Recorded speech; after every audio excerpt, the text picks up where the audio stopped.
राधे राधे, जय श्री कृष्णा दोस्तों। कैसे हैं आप लोग? आई होप आप लोग स्वस्थ होंगे और बहुत बहुत खुश होंगे। दोस्तों, सुबह का नाश्ता मैंने बना लिया है। अनन्या आज कॉलेज जाएगी तो वो कॉलेज के लिए रेडी हो गई है। हम दोनों ने नाश्ता भी कर लिया है। तो अब मैं इस रूम में आ चुकी हूँ। इस रूम की साफ़ सफाई करूँगी। इधर देखिए, अनन्या भी अपने शूज़ ठीक कर रही है। वो कॉलेज के लिए तैयार हो चुकी है और मैं इस कमरे की साफ़ सफाई करने के बाद बाकी का काम करूँगी। तो पहले ये कंबल समेट कर रख देती हूँ और उसके बाद झाड़ू लगाऊंगी इस कमरे में। अनन्या ने एग्ज़ाम फॉर्म अपने कल परसों जमा कर दिए थे। आज वो कॉलेज जाएगी क्योंकि इनके कॉलेज में प्रैक्टिकल पेपर के बारे में बताया जा रहा है। तो अब डेली ही कॉलेज जा रही है। उसके बाद हम लोगों को शादी में भी जाना है, तो इसलिए ये अब कॉलेज जा रही है कि 1-2 दिन चली जाती हूँ, क्योंकि उसके बाद तो शादी के लिए छुट्टी लेनी ही पड़ेगी, क्योंकि टीचर्स बोल रहे हैं कि रोज़ आना ज़रूरी है।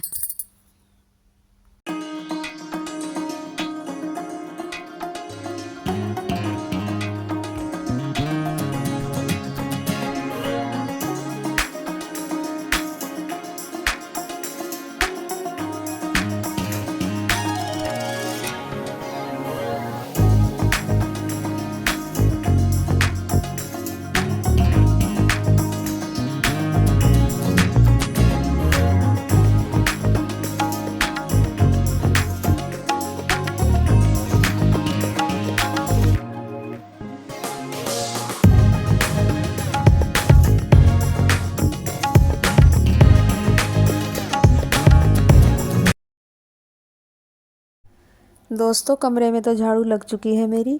अब जल्दी से बरामदे में भी झाड़ू लगा देती हूँ। आज तो मुझे फटाफट काम करना पड़ेगा, क्योंकि अनन्या भी कॉलेज जा रही है, तो मुझे सारा काम अकेले ही करना पड़ेगा। इसलिए मैं और फटाफट से काम कर रही हूँ, ताकि जल्दी से सारा काम निपट जाए मेरा, क्योंकि फिर देर हो जाती है तो सारा काम इधर उधर अस्त व्यस्त हो जाता है। फ्रेंड्स, मैं कॉलेज के लिए रेडी हो गई हूँ। मेरी ड्रेस ये है। आके मिलती हूँ आपसे। Bye bye friends. दोस्तों, कमरे में झाड़ू लग चुकी है मेरी। अब मैं आंगन में झाड़ू लगा देती हूँ और आंगन में झाड़ू लगाने के बाद फिर बर्तन वगैरह साफ़ करूँगी। आज कपड़े भी धोने हैं मुझे बहुत सारे। दोस्तों, अब तो शादी में जाएंगे हम लोग, लगभग वहाँ पर 8-10 दिन लग ही जाएंगे। उसके बाद फिर हम आके वो करेंगे। होली भी आने वाली है मार्च में, तो आके फिर होली की साफ़ सफाई करेंगे, क्योंकि इस बार दिवाली पे भी ज़्यादा साफ़ सफाई नहीं हो पाई थी। टांड वगैरह रह गए थे सब, क्योंकि हम लोगों को उस टाइम भी जाना पड़ गया था कहीं पे। शायद हम लोग गाज़ियाबाद ही गए थे उस टाइम भी। हाँ, दिवाली पर भी हम गाज़ियाबाद ही गए थे। तो मैं यहाँ आंगन में झाड़ू लगा रही हूँ। और दोस्तों, तुलसी माता पर भी छोटे छोटे नन्हे नन्हे पत्ते आने लगे हैं अब, क्योंकि जो उनके पुराने पत्ते थे तुलसी माता के, वो सब सूख कर नीचे गिर गए हैं और उन पे छोटे छोटे नए पत्ते आने लगे हैं। एक बार तो ऐसा लग रहा था बिल्कुल जैसे तुलसी माता सूख ही गई हों, लेकिन मैंने देखा कल तो छोटे छोटे पत्ते आए हुए हैं। और अमरूद तो इस बार हमारे 2 पेड़ों पर तो आए नहीं हैं। जो इधर समरसेबिल के पास पेड़ है उस पर आए हैं 10-12 अमरूद, 10-15 होंगे।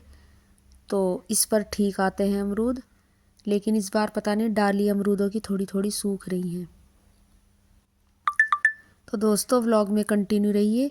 मिलती हूँ आपसे थोड़ी देर बाद। दोस्तों, झाड़ू मेरी लग चुकी है। अब मैंने नल से पानी भर के कपड़े भिगो दिए हैं। पहले थोड़े से ही भिगोऊंगी, क्योंकि लाइट तो अभी आई नहीं है, तो इसलिए मैंने नल से ही खींचकर कपड़े भिगो दिए हैं। तब तक ये फूल जाएंगे, उसके बाद मैं दूसरे कपड़े भिगो दूंगी। अब मैं किचन में आ गई हूँ। यहाँ पर मैं टोकरे के बर्तन स्लैब पर लगा दूंगी और गैस वगैरह साफ़ करके फिर ये नाश्ते के बर्तन वॉश करूँगी। दोस्तों, मुझे आप एक बात बताइए, मेरी तबीयत बहुत ज़्यादा ख़राब रहती है। मैं आपको अपने जीवन से जुड़ी एक बात बताऊंगी, लेकिन मैंने ये सोचा है कि जब मेरे 1000 सब्सक्राइबर हो जाएंगे, वो बात मैं आपसे तब शेयर करूंगी। तो इसलिए दोस्तों आपसे रिक्वेस्ट है कि फटाफट से मेरे चैनल को सब्सक्राइब कर दीजिए ताकि जल्दी से 1000 सब्सक्राइबर हो जाएं, क्योंकि मुझे आप लोगों से एक बहुत ही ज़रूरी अपने जीवन से जुड़ी बात शेयर करनी है। तो दोस्तों मैं यहाँ पर बर्तन लगा लेती हूँ और फिर उसके बाद दूसरे काम करूँगी। दोस्तों आप मुझे इतना सपोर्ट करते हैं उसके लिए आपका बहुत बहुत धन्यवाद। लेकिन जल्दी से आप मेरे 1000 सब्सक्राइबर करवा दीजिए ताकि मैं आप लोगों से वो बात शेयर कर सकूं, क्योंकि मेरा भी दर्द तभी कम होगा जब मैं आप लोगों को अपने जीवन से जुड़ी वो बहुत बड़ी सच्चाई बताऊंगी।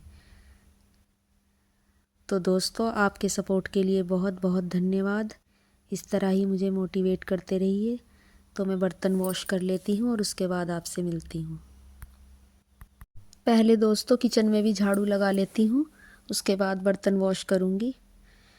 दोस्तों वो जो मेरे जीवन में बहुत बड़ी घटना हुई है, शायद मैं उसी के बारे में सोचती रहती हूँ, इसीलिए अक्सर बीमार हो जाती हूँ और ज़्यादातर मेरा बीपी भी लो रहता है सोच सोच कर। मैं उस सदमे से दोस्तों बाहर नहीं निकल पा रही हूँ। हो सकता है मैं आप लोगों के साथ शेयर करूँ तो शायद उस सदमे से थोड़ा बाहर निकल जाऊँ। वैसे तो सब मेरा बहुत साथ दे रहे हैं, लेकिन फिर भी दोस्तों मन में वो बात आ ही जाती है। मैं काफ़ी इग्नोर करने की कोशिश करती हूँ दोस्तों, और इस बात को शायद कोई अच्छी तरह से ना समझ पाए कि जो मेरे मन पे बीत रही है वो शायद मैं ही समझ सकती हूँ दोस्तों। तो इसलिए मैं आप लोगों के साथ शेयर करना चाहती हूँ, लेकिन मैंने वो सोचा है कि वो बात मैं आप लोगों से तभी शेयर करूँगी जब मैं किसी काबिल हो जाऊँगी। तो दोस्तों प्लीज़ मुझे सपोर्ट करिए आपके सपोर्ट के बिना मैं सफल नहीं हो पाऊँगी। देखिए दोस्तों मैंने आपको बताया था ना कि चूल्हा जलाती हूँ मैं तो उसकी मिट्टी हट गई है। तो दोस्तों आज मैंने चूल्हे पर अच्छे से मिट्टी लगा के और उसकी लिपाई कर दी है। देख सकते हैं आप कितना सुंदर लग रहा है चूल्हा। और इधर मैंने कपड़े भिगो दिए हैं, ये कपड़े मेरे वॉश हो चुके हैं और ये बाकी के भिगो रखे हैं। उधर भी धुल चुके हैं मेरे वो कपड़े, लगभग सारे ही धुल चुके हैं। देखिए दोस्तों इधर मैंने सारे कपड़े साफ़ पानी में निकाल कर और इधर फैला दिए हैं, छत पे सुखा दिए हैं सारे। देख सकते हैं आप लोग आज बहुत सारे कपड़े हो गए थे, क्योंकि कल बृहस्पतिवार था। बृहस्पतिवार को मैं कपड़े नहीं धोती हूँ तो इसलिए और भी ज़्यादा इकट्ठे हो गए थे।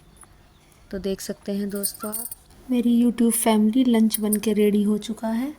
आज लंच में मैंने बनाया है गाजर का रायता और रोटी, और सब्ज़ी थोड़ी कल की बची हुई है तो हम लोग वही खा लेंगे। तो मिलते हैं लंच करने के बाद। मेरी यूट्यूब फैमिली आइए आप भी हमारे साथ लंच कर लीजिए।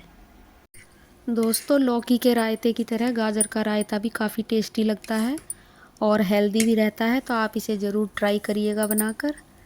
गाजर को उबाल कर पहले फिर उसे निचोड़ लेते हैं और जैसे लौकी का रायता बनता ऐसे ही वो रायता बनता है।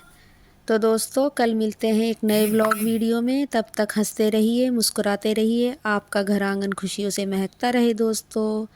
राधे राधे, जय श्री कृष्णा दोस्तों, बाय बाय।